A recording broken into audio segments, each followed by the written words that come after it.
Happy Friday, Millbrook. It is now the third week of Advent, and for these Friday videos, as we talk about God coming into our world to be with us, we are out here in the world filming these videos. So today we are at the American Tobacco campus here in Durham. This is the old Lucky Strike tobacco factory. So you can see all these all the old infrastructure from the factory. It's now been repurposed into restaurants and offices and apartments, but it's still a very historic place here in Durham. We are on our third week going through the different names in Isaiah 8 that are given to the coming Messiah. So for the first week, we talked about the Wonderful Counselor and how Jesus is the fulfillment of this promise of the Wonderful Counselor. Then last week, we talked about Jesus as Mighty God.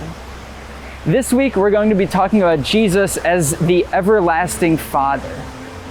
Now, it may seem a little strange to talk about Jesus as the Everlasting Father because we know Jesus as the Son of God. And all through the Gospels, Jesus refers to God as the Father. However, this was a really common way of talking about the coming king in ancient Israel. The king was talked about a father, and part of what that looked like is this nation was filled with vulnerable people, filled with people who had lost their support systems. And in the Bible, a lot of times these are orphans and widows and immigrants that have come to be a part of the Israelite community. And part of the king's job was to be a protector, a sustainer of these people. So this prophecy in Isaiah is talking about the coming king and saying that he is the everlasting Father, the everlasting support to the vulnerable. And although it may seem strange to think of Jesus, the Son, as the Father, Jesus certainly fulfilled this role, caring for the least of these that were in the society around him. But Jesus also is the everlasting Father.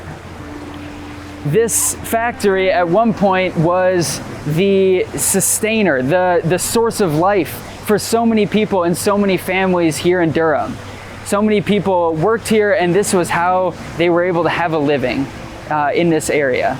This was the backbone of this community. Yet now it's been completely repurposed. It's no longer that economic center of Durham, and the factory that was once here is no longer operating in these buildings. See, I think a lot of the time, the things that we think of as the secure, sustaining presences, the sustaining forces in our life can often be here today, gone tomorrow. The things that we think are so stable now might not last. And yet, Jesus' kingdom is an everlasting kingdom. See, the last promise that Jesus gives to his disciples before he leaves them in the Gospel of Matthew is, "Behold, I will be with you even to the end of the age."